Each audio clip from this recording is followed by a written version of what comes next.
mémoire. Luttons contre le négationnisme et le révisionnisme, contre l'antisémitisme. Les concepts de responsabilité et citoyenneté sont-ils enseignés à nos enfants? La transmission de la mémoire de l'horreur vécue dans les camps a été assurée jusqu'ici par des témoins. Elle risque donc d'être hypothéquée dans un proche avenir. Certes, les techniques de conservation assurent la transmission du témoignage. Et l'on doit à Eisenhower, lors de sa découverte des camps de la mort, cette riche documentation, puisqu'il ordonna de prendre toutes les photographies possibles, parce que, disait-il, au cours de l'histoire, il se trouvera toujours un enfant de salaud qui se lèvera et proclamera que cela n'a jamais existé. Comme il avait raison. En Belgique, de nombreuses initiatives sont prises. On pense au décret mémoire, promulgué en 2009 par le gouvernement de la Communauté française, parce que ses objectifs et finalités éducatives rejoignent nos préoccupations. On pense surtout à Auschwitz et au train des 1000, qui a emmené de nombreux jeunes de nos écoles, accompagnés par notre Premier ministre et vice-première ministre, Madame Milquet, qui me confiait combien elle-même était bouleversée et désirait recommencer cette expérience chaque année pour que nos enfants sachent. Mais encore, faut-il que l'histoire soit véritablement dite. Dans le discours de notre Premier ministre, le mot juif n'a été prononcé qu'une seule fois. Bien sûr, les Juifs furent et restent des êtres humains comme les autres, ce que précisément les nazis contestaient. Sauf que ce sont eux, et eux seuls, qui furent exterminés systématiquement. À Auschwitz, 95% des personnes gazées étaient d'origine juive. Il est temps aujourd'hui de le dire sans ambiguïté. Comme le souligna fort admirablement Albert Camus, mal nommer les choses, c'est ajouter au malheur du monde. Ne parler que d'individus, de citoyens, revient à se priver précisément de la salutaire leçon de l'histoire. Le défi est énorme, au regard du négationnisme et du révisionnisme passé, mais surtout présent. Car si Faurisson, pour qui les prétendus massacres en chambre à gaz et le prétendu génocide sont un seul et même mensonge, ou qui intitulait un de ses cours à l'université de Lyon, le journal d'Anne Frank, est-il authentique? Si Faurisson a été condamné, il a néanmoins engendré un Le Pen qui qualifie les chambres à gaz de détails de l'histoire, ou Dieudonné qui fait sale comble partout où il va. Et là encore, je remercie le bourgmestre et ses services pour avoir interrompu son dernier spectacle à Bruxelles. Mais on doit s'interroger sur le succès de ces spectacles, sur la volonté de banaliser ces crimes contre l'humanité. Or, cette notion de crime contre l'humanité s'est imposée comme une catégorie nouvelle du droit international en 1945 et la prise de conscience de ce que furent les camps de la mort. Pour que plus jamais cela n'arrive. Mais plus jamais quoi? Plus jamais l'exclusion, la discrimination, la stigmatisation, le mépris de l'autre, le racisme.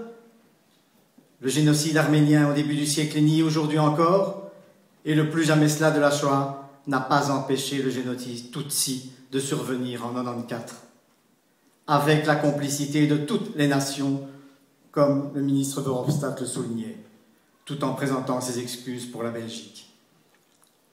Finkielkraut le rappelait, nous ne venons au politiquement correct que par crainte du politiquement abject. Il ne faut pas oublier que les Dreyfusards étaient minoritaires dans la France du XIXe. Qui nous dit que leur victoire est définitive? Qui nous dit que dans un contexte de crise économique, de désindustrialisation massive, de chômage chronique, les héritiers du dreyfusisme ne seront pas violemment balayés? Qui nous dit que, faute de pouvoir agir sur le processus en cours, la majorité ne trouvera pas la désignation de bouc émissaire, un exitoire à son angoisse et aux moyens de refaire l'unité du corps social? Nous ne sommes pas à l'abri d'une rechute. Brecht l'a dit, le ventre est encore fécond, d'où est sortie la bête immonde. Quand vous entendrez dire du mal de juifs, dressez l'oreille. On parle de vous, confiait Sartre à un journaliste. Expression du vide, l'antisémitisme ne peut structurer aucune revendication. S'il peut être source de violence, il ne peut générer d'action. Il semble constituer une des expressions du ghetto, une des manifestations du repli d'une partie de la population sur elle-même. Parler de repli communautaire est une erreur d'interprétation. Le repli s'effectue sur un monde factice, sur une caricature de vie sociale et de communauté. L'exemple de Meral, l'assassin de Toulouse, considéré comme un exemple pour beaucoup dans sa communauté, remet en question les plus grands acquis de notre civilisation, comme le respect de l'autre pour ce qu'il est. Dans une récente et très belle analyse de l'antisémitisme, Didier Lapéronie, professeur de sociologie à l'université Paris-Sorbonne, présente les choses ainsi. Les Juifs sont tout, si je suis exclu. Ils sont intégrés.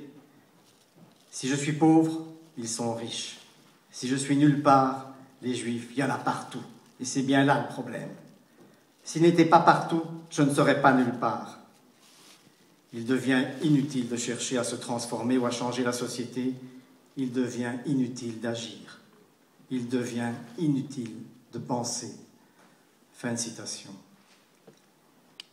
L'ignorance n'est pas un vide, c'est un trop-plein de certitudes. Alors l'antisémitisme résoudrait tous les problèmes. Mais cet antisémitisme d'en bas ne susciterait peut-être pas tant d'inquiétude s'il ne s'était pas développé parallèlement à un antisémitisme d'en haut. Antisémitisme politique, froid, provenant non pas de l'extrême droite, mais plutôt d'une partie de l'extrême gauche et du développement d'un antisionisme radical se présentant parfois sous le couvert d'antiracisme et impliquant des intellectuels. Je pense aux forums sociaux des altermondialistes à Durban, bien sûr, et à son enfant boycott des investissements en sanctions, BDS, qui a fait son entrée dans mon université. En fait, la nouvelle judéophobie ressemble très fort à l'ancien antisémitisme. Ce n'est pas Gaza qui explique l'antisémitisme, mais l'antisémitisme qui explique la focalisation sur la question du Proche-Orient. La situation des Kurdes ou le massacre des musulmans ne suscite guère de réaction et d'indignation. Les massacres en Bosnie et au Kosovo n'ont pas non plus engendré de mobilisation particulière. Et ne parlons pas de ce qui se passe aujourd'hui dans l'est du Congo et en Syrie. La responsabilité de l'enseignement est ici encore engagée. L'obligation civique qui s'impose à lui aujourd'hui ne connaît pas de voie facile. Elle n'en demeure pas moins une priorité, car il ne suffit pas de connaître, il faut comprendre. Je pardonne à un étudiant qui ne connaît pas à celui qui n'a pas compris. Ainsi, l'enseignement de l'histoire immédiate, qui traite des faits contemporains ou ultra-contemporains, doit mettre en œuvre les méthodes employées à l'histoire, à la sociologie et à l'anthropologie pour expliquer ces faits.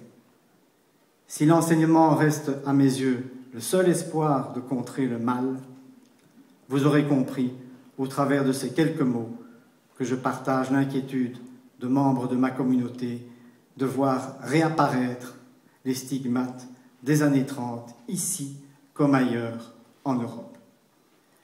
L'exemple de la Hongrie actuelle est criant. Et aujourd'hui, comme hier, pour ne pas tomber dans ces abominables écueils, nous choisissons de passer certains faits sous silence, comme en Iran.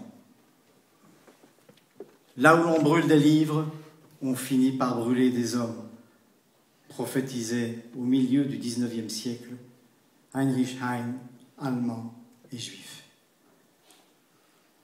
J'ai peur pour l'homme, la société, notre civilisation. Trouverons-nous encore aujourd'hui des hommes et des femmes courageux, comme ces justes, qui n'hésitèrent pas à mettre leur vie et celle de leurs proches en danger, pour sauver des enfants promis à la mort et dont plusieurs sont grâce à eux ici, présents.